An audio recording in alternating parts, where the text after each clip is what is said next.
오늘 그 주제는 이제 욕심과 거짓에 대한 말씀인데요.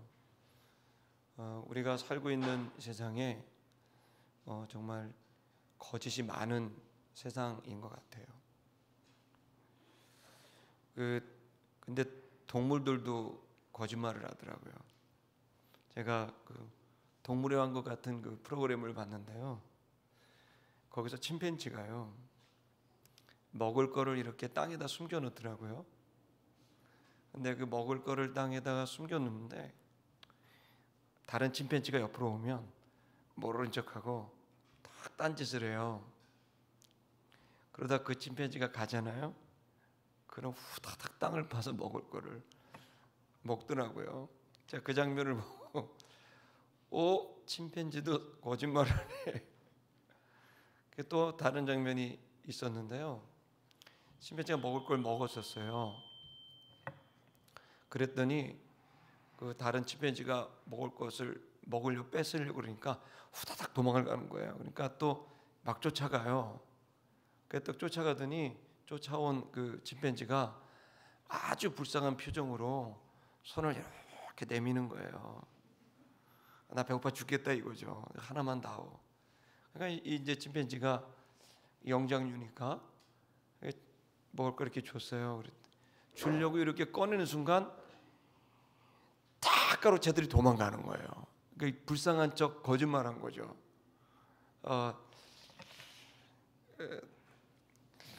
여러분, 침팬지도 그런데요. 제가 이게 국내 실험하는 거를 EBS에서 본 적이 있는데 5살짜리 아이들을 여러 명을 실험을 했어요. 어떻게 실험을 했냐면 빈 방에 애들을 이제 벽을 보게 하고 뒤에서 장난감을 이렇게 툭툭툭툭 소리를 내면 알아맞추는 게임이에요. 그래서 이제 그 연구원이 아이한테 뒤돌아온 아이한테 이거 무슨 장난감인지 알겠니? 그러니까 애들이 다 갸우뚱하는 거죠. 근데 그때 이제 말이 끝나자마자 선생님이 잠깐 뭐 화장실 갔다 올 테니까 잠깐만 기다려. 그리고 나갔어. 그랬더니 100%의 아이들이 5살 아이들이 다 뒤를 돌아 뒤를 보면 안 돼라고 얘기했는데 뒤를 100%가 다 봐요. 그리고 이제 선생님이 바깥에 갔다가 바깥에서 인기척을 내면서 들어갈 것처럼 갑자기 슉 이렇게 한 거예요. 돌아와서 그 아이들한테 이거 장난감 뭔지 아는 사람 그랬더니 뭐라고 애들이 맞히는 거예요. 근데 그렇게 맞히고 난 다음에 선생님이 물어본 거예요. 이거 뒤돌아봤니? 그랬더니 85%의 아이들이 안 돌아봤어요. 5살짜리 아이들이. 15% 아이들은 돌아봤어요. 이렇게 한 거예요. 여러분, 갓 태어난 아이도 거짓말하는 거 아세요? 제가 어떤 예전에 연구 하나 결과를 본 적이 있는데 거기서 생후 6개월이 되잖아요. 그럼 아이들이 인간관계 때문에 엄마와 관계, 아빠와의 관계 때문에 가짜로 웃는데요. 그래서 애들한테 뭐 윙크해봐 그럼 애들이 웃잖아요. 왜 그러냐면요, 엄마 아빠하고 관계 좋게 하려고 하는 거예요.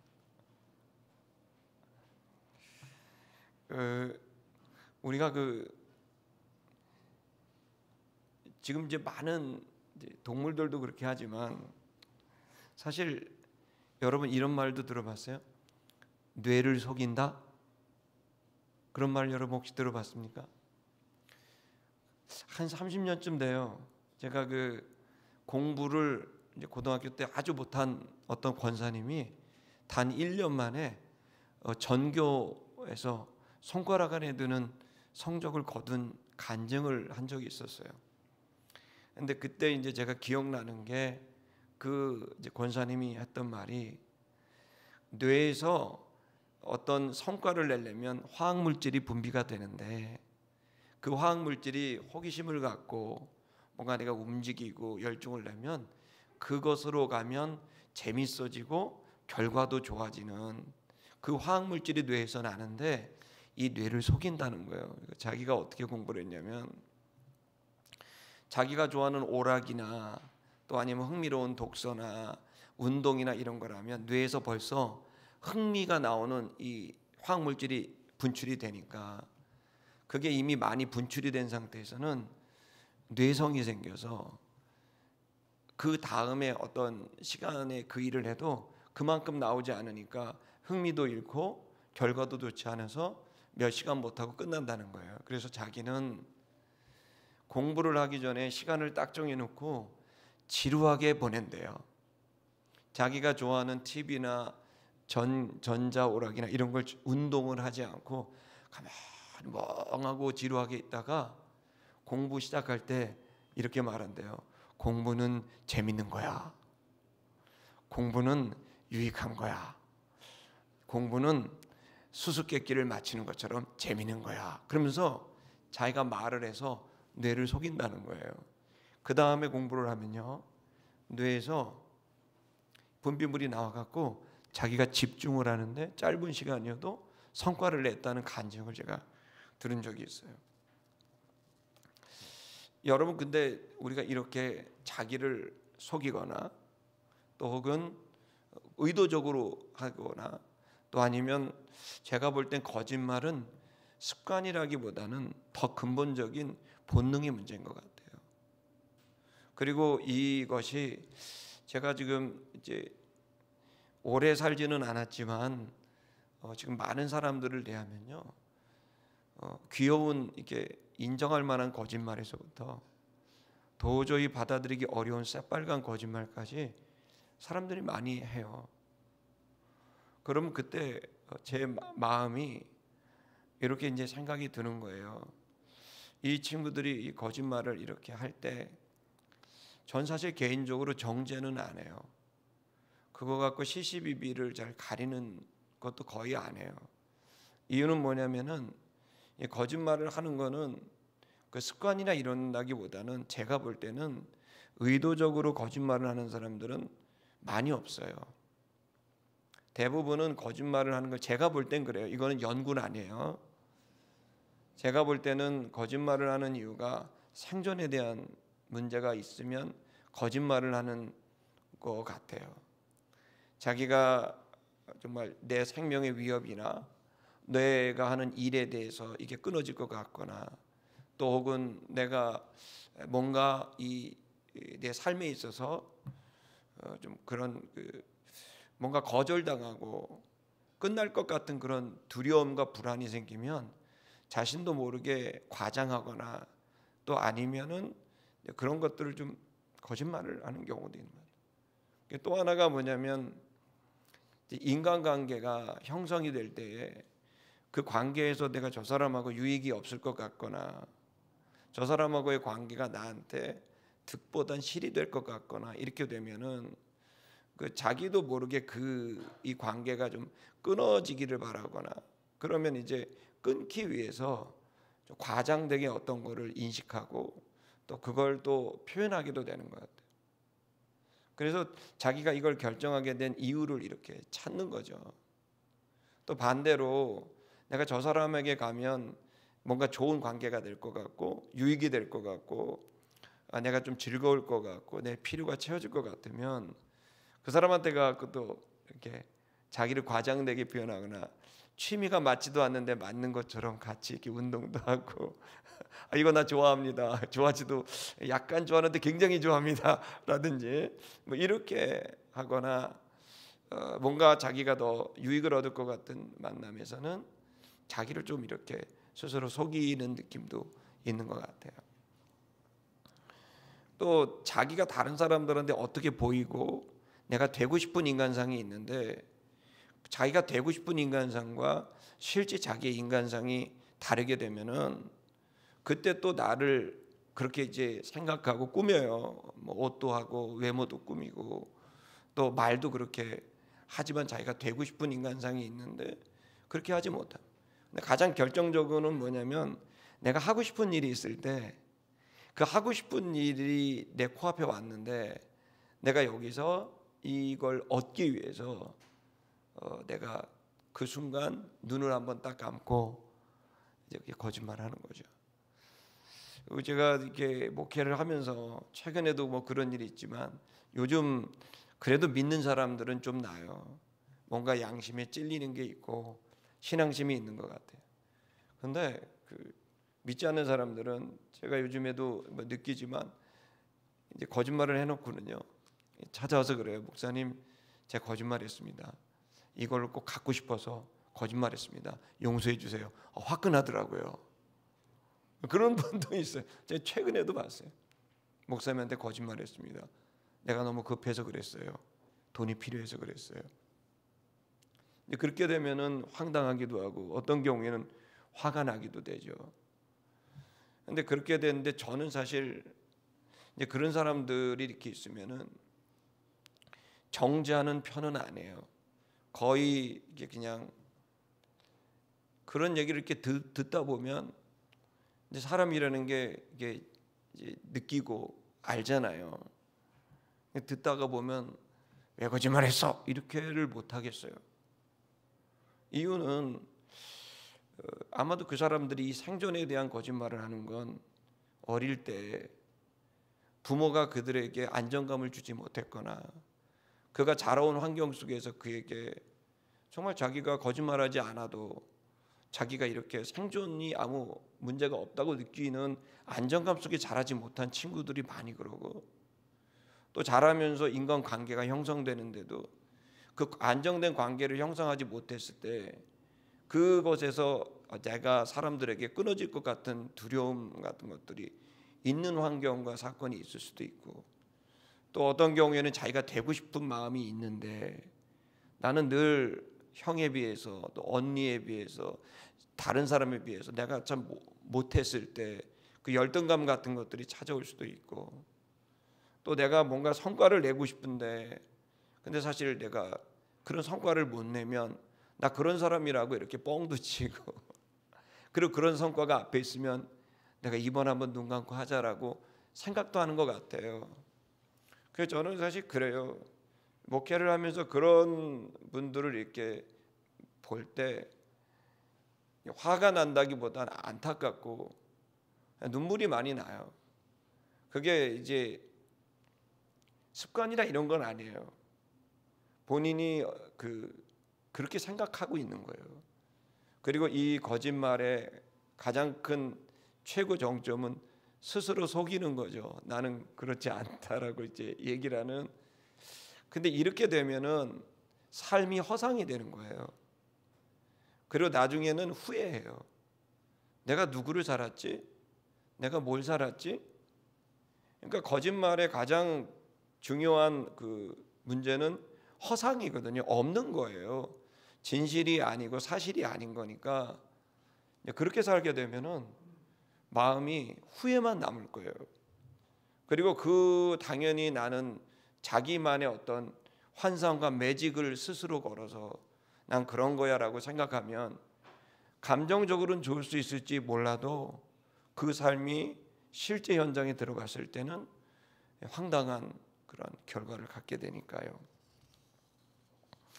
여러분, 왜 우리가 거짓말을 하면서 살까? 왜 과장되면서 살까? 여러분, 그렇게 살 필요 없습니다. 아멘입니까? 그냥 우리는 진실과 사실과 진리에 따라 살아가면 됩니다. 그리고 이런 허상적 삶은 반드시 우리들에게는 후회를 남게 되기 때문에 저는 여러분과 제가 언젠가 죽음의 문턱을 넘어서 은혜의 바다로 들어갈 거 아닙니까? 귀한 일입니다. 여러분, 그 은혜의 바다로 들어갈 때 내가 좀 하나님 앞에서 그렇게 내 자신이 또다시 거기서도 꾸미면 안 되잖아요. 여러분, 3살 버릇 어디까지 간다고요? 폭풍 같은 리액션 부탁드립니다. 3살 버릇 어디까지 간다고요? 조선시대 때 속담이잖아요. 여든이면은요 지금으로 말하면 200살이란 뜻이에요. 그러니까 한마디로 3살 버릇 죽을 때까지 간다. 자, 여러분, 거짓말하면 불안해요. 스스로도 알아요. 드러날까 봐 무서워요. 요즘에 이런 말이 있어요. 유튜브로 승한 자 유튜브로 망하리라. 이런 말이 들어요. 다 드러나니까. 다 드러나죠. 언젠가는. 여러분, 허상을 살면 안 돼요. 과장할 필요도 없고 나의 성과를 더 높게 할 필요도 없어요. 그냥 살아도 생존에 문제 없어요. 그냥 살아도 인간관계가 그걸로 되는 거 아니에요. 그냥 살아도 여러분 과장하지 않아도 여러분은 여러분이에요. 여러분 그 성과에 대해서 포장하지 않고 자랑하지 않아도 여러분의 성과는 주님이 알고 있어요. 오늘 여러분이 본문은 예수님께서 유대인들이 스스로 속이며 또 그리고 그들 스스로가 계속해서 이 율법과 또 적용에 있어서 거짓 속에 살아가고 있는 이들에게 그렇게 살지 않는, 거짓으로 사는 게 아니라 진리로 살게 하는, 거짓으로 허상된 삶을 살게 하는 게 아니라 묶이는 삶이 아니라 진리로 자유케 되는 삶을 우리에게 제시하고 있어요. 여러분 이 본문의 말씀은 너무 중요해요. 여러분과 제가 거짓에 묶이지 않고 우리의 거짓 속에 있는 욕심과 욕망에 묶이지 않고 여러분 본능에 묶이지 않고 여러분과 제가 자유케 되는, 진리로 자유케 되는 은혜가 있길 축복합니다.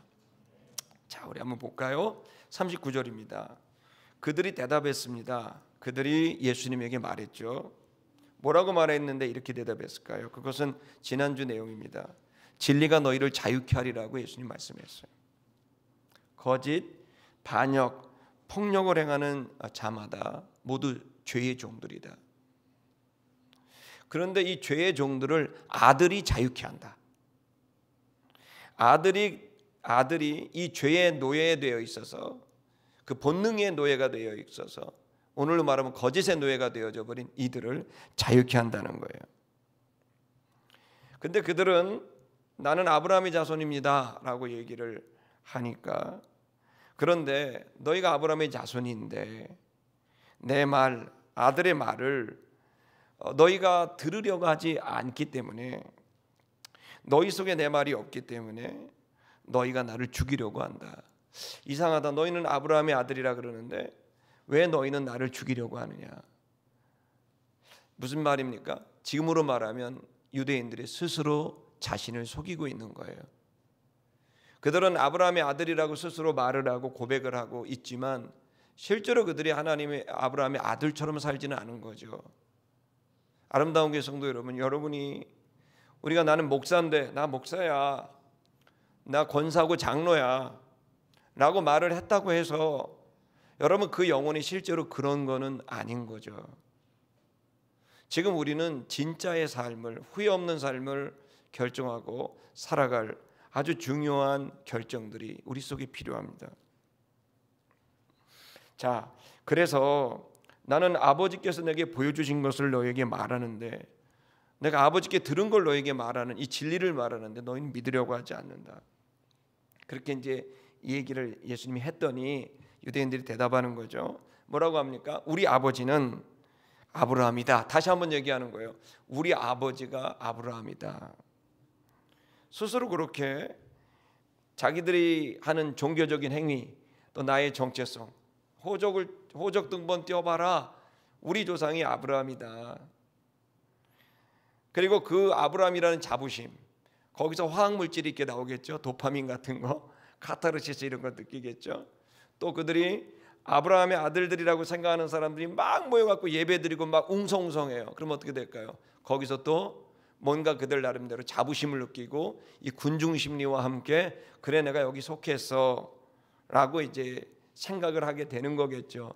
근데 예수님은 너희가 아브라함의 아들이라고 말하지만 내가 볼 땐 너희는 아브라함의 아들이 아니야 라는 이 얘기예요.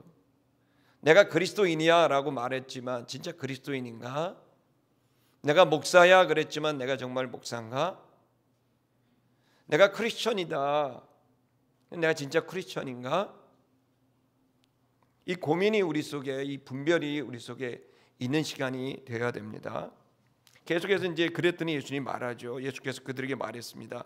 만약 너희가 아브라함의 자손이라고 한다면 너희가 아브라함의 행사를 할 것이다. 말 그대로죠. 아브라함의 자손이라면 너희가 아브라함의 자손처럼 할 거다. 아브라함의 DNA를 받을 거라는 거예요.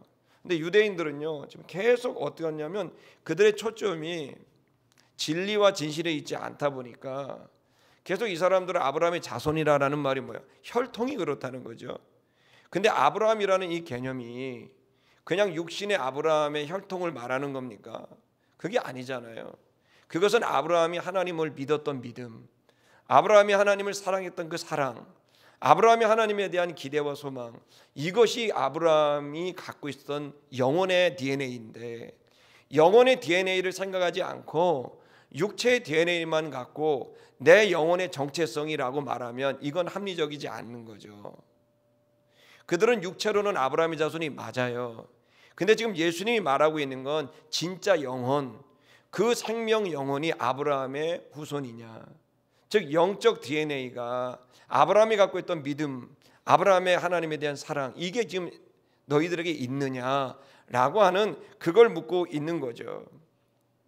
자, 여러분 똑같이 우리 질문해야 돼요. 여러분 여기 예배당 나왔잖아요. 영상으로 보고 계시잖아요. 여러분의 영혼은 어때요? 진짜 우리가 크리스천으로 가고 있나? 좀 더 봅시다. 40절. 그러나 너희가 지금 그렇게 아브라함의 자손이라고 하면서 나를 죽이려고 한다. 내가 누구냐? 나는 너에게 진리를 말한 사람이다. 이 진리가 뭐냐? 하나님께서 내게 들려준 얘기다. 예수님 아주 명확하게 하나님이 내게 들려준 진실, 그 진리를 내가 너에게 말했다. 그런데 너희가 지금 나를 죽이려고 한다. 좀 더 보겠습니다. 아브라함이 이렇게 하지 않았다. 아브라함은 어떻게 됐냐? 하나님의 사자들을 기쁘게 맞았다. 환영했다. 하나님의 사자들의 얘기를 들으려고 했다. 근데 너희는 들으려고 하지 않는다. 41절 좀 보겠습니다. 아브라함의 자손인가 의문을 계속 던지시면서, 자, 너희는 너희 아버지의 행사를 하는다. 너희가 하는 건 너희 아버지, 그러니까 너희가 진짜로 그 생명을 받게 된 그걸 한다. 그게 뭘까요? 이들의 아버지는 누굴까요? 그러니까 예수님은 지금 육체로는 아브라함의 자손이 맞지만 너의 영혼, 너의 생명은 아브라함의 자손이 아니라고 말하면서, 그런데 너희가 행하고 있는 이거는 너희의 아비를 닮아서 그 너희의 아비의 DNA로 너희가 이렇게 하고 있는 거라는 거죠. 그게 뭐죠? 너희 아버지가 누굽니까? 바로 그들의 진짜 육체의 아버지일 수 있고 또 세상의 아비일 수 있죠. 자, 누군가 가르쳐줬고 전수해줬기 때문에 한다는 거죠. 누굴까요? 이들의 아비는. 그들이 대답했습니다. 그 얘기를 듣자 우리는 음란한 데서 태어나지 않았다. 아브라함이 다른 어떤 죄를 범해서 나온 그러한 자손이 아니라 우리는 적통이다. 우린 정통. 그러니까 이 사람들은 계속 육체에 대한 아브라함을 계속 주장하는 거예요. 근데 예수님은 지금 영혼에 대한 얘기를 하고 있는 거고요. 자, 좀 더 보겠습니다. 자, 그러면서 거기서 결정적으로 뭐라고 말하냐면 우리는 한 분뿐이다. 아버지는 한 분이다. 그래서 뭐라고 말하냐면 하나님이시다. 이렇게 되어 있어요. 이들이 말할 수 있는 최종적인 건 우리는 하나님의 계열이다. 하나님의 형상대로 지음받은 사람이다. 아브라함의 자손이다. 이거 이상이 없잖아요. 이들이 이렇게 자기를 생각하고 믿고 있는 거겠죠. 그러나 그들이 그렇게 믿는다고 해서 이들이 실제 그러냐? 아니라는 거죠. 그랬더니 예수님이 뭐라 그럽니까? 42절 예수께서 그들에게 말했습니다. 만일 너희 아버지가 하나님이라고 한다면 너희가 나를 사랑했을 것이다. 만약에 너희 말대로 너희 아버지가 한 분 하나님이고 너희 말대로 아브라함이 너희 조상이고 아비라고 한다면, 그렇다면 너희가 나를 사랑했을 것이다. 나를 환대했을 것이고 나를 존중했을 것이고 나의 이야기를 귀담아 들으려고 했을 것이다. 그런데 왜 너희는 들으려고 하지 않고 오히려 나를 죽이려고 할까? 너희가 정말 아브라함의 자손, 하나님의 자손이 맞느냐? 이유를 말해요. 그 이유를. 이는 내가 하나님께로부터 났다. 그렇기 때문에 나를 사랑할 수밖에 없고, 내가 왔기 때문에 하나님이 보내준 사람이라면 하나님의 자손들은 기쁘게 맞이하게 된다는 거예요. 자, 그런데 난 스스로 온 게 아닌데 하나님으로부터 왔는데 어떻게 너희는 하나님의 아들들이 하나님으로부터 온 사람을 기쁘게 맞이하지 않고 사랑하면서 존중하지 않을 수 있느냐? 그러면서 아버지께서 나를 보내셨다. 정확하게 이야기를 하시면서 43절에 이렇게 얘기합니다. 너희는 내 말을 어찌하여 깨닫지 못하느냐? 이는 너희가 내 말을 들을 줄 알지 못한다. 자, 보세요. 그러니까 이 말은 어찌하여 깨닫지 못하느냐, 이 말은 너희가 지금 이제 권면하는 거고요, 질책하는 거. 어떻게 너희가 이걸 깨닫지 못하느냐? 내가 이유를 가르쳐 줄게. 그건 뭐냐면 너희가 내 말을 들을, 디나마이라 그랬죠. 내 말을 들을 만한 능력이 없다는 거야. 디나마이는 능력이거든요. 그러니까 너희가 지금 내 말을 들을 만한 능력이, 이해력이, 그 능력이 너희한테 없어. 그래서 너희가 내 말을 들어도 깨닫지 못하고 동문서답이 계속되는 거야. 왜 그럴까? 왜 얘기해도 들리지 않을까? 44절에 말합니다. 너희는 너희 아비에게서 태어났다. 너희 아비는 마귀다. 왜 아비가 마귀라 그러죠? 아비는 계속해서 거짓말로 하기 때문이고 진실을 추구하고 싶지 않은 거예요. 철저히 자기 중심인 거예요.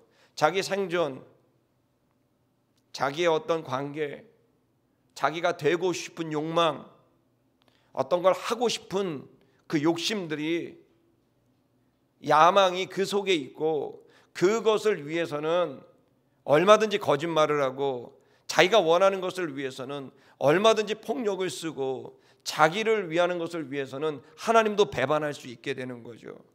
그러니까 그 중심에 자기가 들어있고 그 자기에 대한 그 마음이 결국 거짓을 선택하게 한다는 거예요. 자기가 되고 싶은 게 있으면 하나님과 함께 해야 되는 거고, 내가 생존하려면 하나님과 함께 해야 되고, 내가 어떤 관계를 가면 하나님께 배워야 되고, 이래야 되는데, 너희가 마귀의 후손이라고 말씀하신 이유는 정확하게 마귀처럼 행동하고 있다. 너희들은 계속 하나님과의 어떤 관계와 상관없이 너희가 하고 싶은 것, 너희의 유익, 네 관계 때문에 관계도 맺기도 하고 끊기도 하고, 자기의 생각 때문에, 생존의 문제 때문에, 자신의 생존의 두려움과 그 불안 때문에 또 어떤 거라고. 이런 모든 DNA는 정확하게 마귀의 DNA다. 여러분, 이건 어떤 습관이고 의도적인 게 아니라 우리 자신도 모르게 우리의 중심이 하나님이 되지 못하게 됐을 때, 하나님의 의견이 들어오지 못했을 때 우리는 계속 이 마귀의 이 얘기를 하는 거예요. 너무 충격적인 얘기죠. 더 이렇게 예수님 얘기합니다. 너희도 너희 아비의 욕심을 행하고자 한다. 욕심으로 하고자 한다는 거예요. 여기 욕심이 뭡니까? 이피디미아입니다. 이거는 내 욕망이고 그 어떤 금지된 것에 대한 동경, 갈망, 이런 거예요. 그러니까 내가 하고 싶은 거예요. 그걸 위해서는 결국 내가 생존하고 싶고 뭐 하고 싶고 되고 싶고, 그걸 위해서 어떻게 돼요?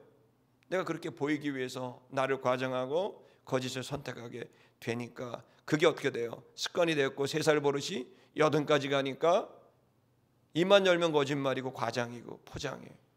좋은 말만 내뱉어요. 아름다운 말만 해요. 근데 진짜는 아닌 거죠. 그게 그의 헛된 삶을 살게 만들고, 그런 자들이 지도자가 됐을 때 허망한 것들이 되는 거예요. 너무 무서운 결과죠. 이게 정확히 마귀의 DNA예요. 회개해야 되는 거죠. 계속해서 말합니다. 저는 마귀는 살인한 자다. 처음부터 살인한다. 살인이 뭡니까? 남을 미워하고 죽이는 거예요. 결국 거짓말도 똑같고 살인도 똑같아요. 결국 나를 위해 하는 거예요. 내가 살고자 다른 사람을 무시하고 다른 사람을 거짓말로 덮어씌우고, 그리고 다른 사람들을 눌러내는 이 모든 일들, 미워하는 일들이 살인이에요. 꼭 칼로 사람을 죽여야 되는 것만이 아닌 거죠. 자, 여러분, 여기서 예수님이 이제 이 마귀의 본질을 그래서 거짓을 하고 그리고 폭력과 반역을 하는 거예요. 왜? 자기가 원하는 욕망을 위해서, 욕심을 위해서. 계속 얘기합니다. 그 원인을 그 마귀는 뭐라 했냐면 그는 진리에 서지 못한 존재이다. 진리에 서지 못하고 진실에 서지 못하고 늘 자기를 위해서 자기를 마음대로 바꾸고 자기를 포장했다는 거예요. 이게 허망한 삶을 살게 한 마귀의 그 삶의 모습이에요. 자, 거기에 뭐라 하냐면 그 원인을 진리가 그 속에 없기 때문이다. 진리로 살지 않고 하나님의 의견으로 살지 않고 자기의 생각, 생존의 욕망, 두려움, 불안, 관계에 대한 불안, 내 존재에 대한, 내 성과에 대한, 업적에 대한 이 불안들이, 두려움들이 지금 이제 우리가 너무 경제가 어렵고 우리 청년들도 그렇고, 근데 여러분들이 얼마를 가졌냐 이렇게 과장하지 않아도 돼요. 여러분들이 그 사람과의 관계를 하려고 지나치게 뭔가를 할 필요도 없어요. 여러분이 어떤 부담 때문에 할 필요 없어요. 여러분 그냥 거짓말 안 해도 돼요. 그리고 여러분 그렇게 거짓말로 오는 사람들 너무 거기에 대해서 괴로워하지 마세요. 그 사람은 그냥 불쌍히 여기세요. 자, 그러면서 계속 얘기합니다. 그 속에 진리가 없다. 그가 거짓말을 말할 때마다 제 것으로 말한다. 자기 의견만 말한다는 거예요. 그러니까 마귀는 계속해서 자기인 거예요. 이는 왜 그렇게 자기의 의견만 얘기하냐? 거짓말쟁이고 거짓의 아비가 되기 때문에 그는 진실을 추구하고 싶은 게 아니라 자기를 추구하고 싶은 거다. 진리를 추구하고 싶은 게 아니라 자기가 삶의 자기의 원리를 주장하고 싶은 거다. 마귀는 거짓의 아비고 거짓말쟁이다. 45절 그러므로 내가 진리를 말한다. 그런데 너희는 나를 믿지 않는다. 너희가 그게 이미 너의 인성이 되어버렸다. 46절 누가 너희 중에 나를 죄로 책을 잡을 수 있겠냐? 누가 나를 죽여야 할 이유를 찾을 수 있느냐? 그러면서 말합니다. 내가 진리를 말한다. 그런데 너희가 나를 어찌하여 믿지 않느냐? 계속 질문형으로 의뢰형으로 물어보는 거예요. 47절 하나님께 속한 자는 하나님의 말씀을 듣는다. 그러나 너희가 이것을 듣지 않는다. 왜? 너희가 하나님께 속하지 아니하였기 때문이다. 여러분 오늘 본문 굉장히 심각한 거고 사실 오늘 끝나는 건 아니고요. 마지막 절까지 가야 되는데 여러분과 45분 안에 설교를 끝내겠다는 약속 때문에 과감하게 절반을 후려친 겁니다. 그래서 결론이 어정쩡하게 낸 것 같지만 지금 끝난 거 아닙니다. 앞으로 8분 남았습니다. 여러분 거짓말하지 않아도 되는 하나님께서 저에게 주신 감동들 몇 가지를 좀 나누려고 합니다. 진리를 따라 살아도 됩니다. 그것 때문에 누명을 쓸 수도 있고 그것 때문에 이미지가 손상될 수도 있어요. 근데 여러분 괜찮아요. 그냥 하늘을 보세요. 하나님이 다 알고 있어요. 그러니까 여러분 오늘 이 시간 자유케 되는 진리가 너희를 자유케 된다 그랬어요. 우리는 사람들의 의견에 묶여요. 사람들의 평가를 들으면 마음이 쫄려요. 내가 나를 볼 때 쫄려요.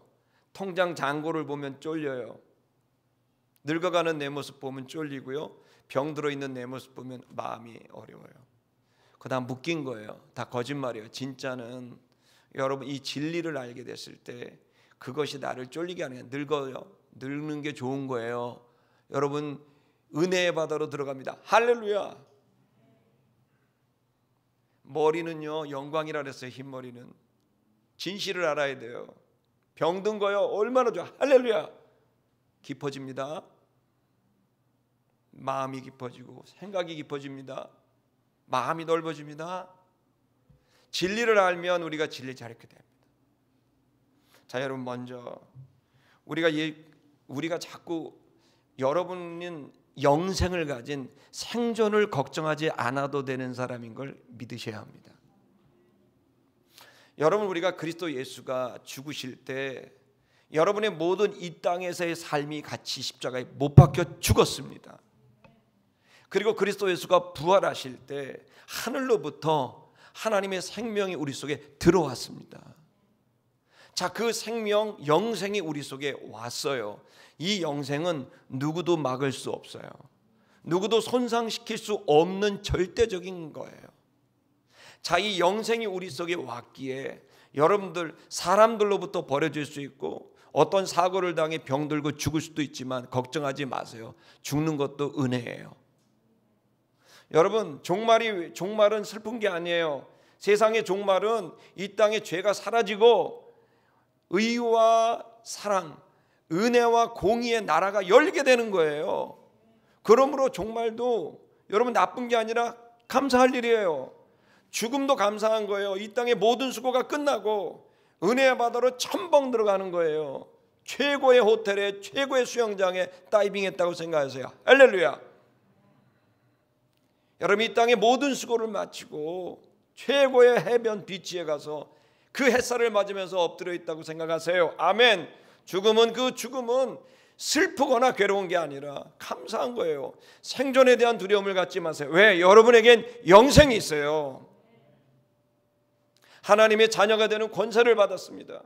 두려워 말라, 내가 너와 함께합니다. 놀라지 말라, 나는 네 하나님이 됨이니라. 내가 너를 굳세게 할 것이다. 내가 너를 도와줄 것이다. 나의 의로운 오른팔으로 너를 붙들 것이다. 할렐루야. 여러분, 내가 나중에 살다가 이게 생활비 없어갖고 독거노인데 차상위계 증돼갖고 사람들이 저도 돈이 많은 것처럼 보이지만 한 푼도 없어요.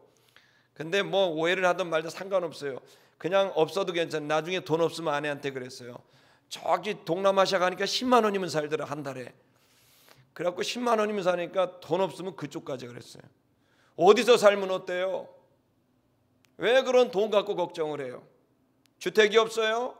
주택이 없으면요, 빈집 빌려서 수리해서 사세요. 아멘. 시골에 빈집 많아요. 두려워할 게 없는 겁니다. 여러분과 저는 이미 자유자입니다. 우리는 잠시 왔다 가는 사람들이에요. 두 번째, 인간관계에 대해서 너무 묶이지 마세요. 우리가 자라나다 보면 인간관계에 대한 어려움이 있겠지만 여러분, 예수가 우리에게 가르쳐준 인간관계는 딴 게 아니에요. 원리를 알아야 돼요. 자, 이 방정식 이해하세요? 자, 우리는 인간관계를 통해 뭔가를 얻고 싶어 해요. 좋은 목사님 만나서 큰 은혜 받고 싶어 해요. 자, 좋은 사람 만나갖고 내가 행복도 얻고 유익도 얻고 성장하고 싶어 해요. 좋아요. 다. 근데 여러분, 그렇게 기대하지만 그렇게 하지 못할 때가 많아요. 그리고 내가 그 가까운 아내와 남편이라도 자식이라도 내가 기대한 만큼 되지 못해요. 여러분, 그거는 주님이 우리에게 가르쳐준 인간관계의 방정식을 모르는 거예요. 이 방정식은 간단해요. 우리는 그들을 사랑하라고. 그 사랑은 예수님 마지막 유언이에요. 내가 너희를 사랑한 것 같이 너희가 서로 사랑하라 그랬습니다. 예수님 우리 어떻게 사랑했어요? 죽기까지 사랑했어요. 희생이고 헌신이에요. 자, 근데 우리가 두려워요. 저 사람한테 희생하고 헌신했는데 저 사람 안 돌아주면, 나한테 안 챙겨주면 어떡하지? 내가 저 교회에다 열심히 헌신하고 봉사했는데 나를 안 챙겨주면 어떡하지? 날 무시했어? 여러분, 내가 열심히 어떤 날 갱년기 드신 아주머니들 그 생각, 내가 당신을 위해서 어떻게 살았는데 이것들아! 그 다음에 나를 이렇게 무시하냐? 막 그렇게 하잖아요. 많이 들어봤죠? 여러분 어머님한테. 여러분, 그렇게 받으려고 그래요. 그 나쁜 건 아닌데 예수님이 가르쳐 준 거는요, 자 보세요. 우리는 이웃을 위해 사랑합니다. 희생하고 헌신합니다. 아멘. 그럼 누가 돌려줄까요? 하늘이 돌려주는 겁니다. 이걸 명심하세요. 우리가 만나는 사람들 사랑하라고 만나게 한 거예요. 지독한 직장 상사, 짜증나죠? 사랑하라고. 왜 그럴까요? 상처가 있어서 그래요. 불안하고 어려운 게 있어서 그래요. 얘기 들어보세요. 얼마나 힘들었는지. 여러분, 이 인간관계가 끊어지고 헤어지고 이 모든 거예요. 여러분, 너무 거기에 거짓말하지 않아도 돼요. 그냥 있는 그대로 우리가 할 수 있는 것은 희생하고 헌신하는 사랑이에요.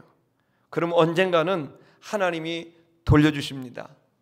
근데 여러분, 안 돌려줘요. 내가 계속했는데 뭔가 생기지 않고 나는 계속 희생만 하는 것 같아. 여러분, 더 좋아. 복리가 보장된 하늘의 창고에 쌓여 있는 거예요. 복리제도. 할렐루야. 그러니까 차라리 기도할 때 하나님, 내가 봉사하고 헌신하지만 저 주지 마세요. 쌓아놓고 계세요. 할렐루야. 인간관계가 끊어지면 어떻고 붙으면 어때요? 그냥 사랑하는 거예요. 내가 붙고 싶어도 그 사람 떠나면 떠나는 거예요. 내가 떠나고 싶어도 떠날 수 없는 거예요. 여러분 그냥 만났을 때 사랑하면 되고, 사랑해서 못 돌려받아도 걱정하지 마세요. 주님이 줄 거예요. 여러분이 뭔가 되려고 하고 뭔가 하고 싶은 일 때문에 거짓말을 합니까? 그렇게 안 해도 돼요. 이미 됐어요. 여기서 뭘 더 되려고? 하나님의 아들이 된 건 다 된 거예요. 결국 남는 건 아무리 위대한 교수님이라도 그냥 마지막 순간에 하나님의 아들이라는 거 하나 남아요. 아무리 위대한 정치가 경제가라도 결국에는 그 하나님 앞에서는 결국에는 하나님의 아들이라는 거 하나 남는 거예요. 여러분 뭔가 되려고도 너무 하지 마세요. 이미 됐어요. 그냥 내가 하나님 주신 나에게 영생을 주셔서 이 생명을 가졌는데 이 DNA가 사랑의 DNA예요. 왜? 하나님 우리 아버지가 사랑이니까. 하나님은 사랑이시니라. 하나님이 사랑이니까 그 DNA가 우리 속에 있어요.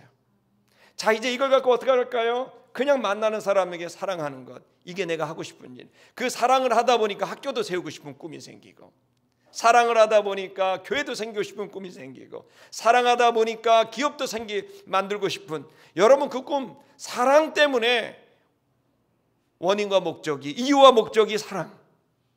하나님을 사랑하고 이웃을 사랑했더니 꿈꾸게 돼요. 여러분 그거 하면 되는 거예요. 될 수도 있고 완성할 수도 있고 못할 수도 있어요. 못해도 괜찮아요. 돼도 괜찮아요. 왜? 그 꿈을 주시니까 주님이고, 그 꿈을 주셨을 때는 하나님이 이 일의 주인이 되십니다. 그래서 주님이 하실 거예요. 안 돼도 괜찮아요. 주님이 할 거예요. 내가 하다가 안 되면 바톤 터치, 두 번째 주자가 달려가서 그 일 할 거예요. 여러분 내 때에 돼도 되고 안 돼도 돼요. 주님이 하시는 거예요. 그러므로 여러분 됐다고 자랑할 필요도 없고 과장할 필요도 없고, 여러분의 성과나 여러분의 존재에 대해서 자유하시기 바랍니다. 여러분 생존을 걱정하지 마세요. 인간관계를 걱정하지 마세요. 여러분 영생이 있습니다. 그리고 영생으로 사랑하시면 됩니다. 사랑으로 꿈꾸시면 됩니다. 여러분 그 열정으로 살아가시면 됩니다. 여러분 진리가 여러분 안에 들어올 때 그것이 깨달아지게 되고 그 힘이 얻게 됩니다. 여러분 마귀의 자식들이 아니라 하나님의 자식들입니다. 하나님의 자식들은 하나님의 말을 듣습니다. 하나님의 말이 진리입니다. 여러분과 제가 주님을 바라볼 수 있기를 주의 이름으로 축복합니다. 노래하십시다.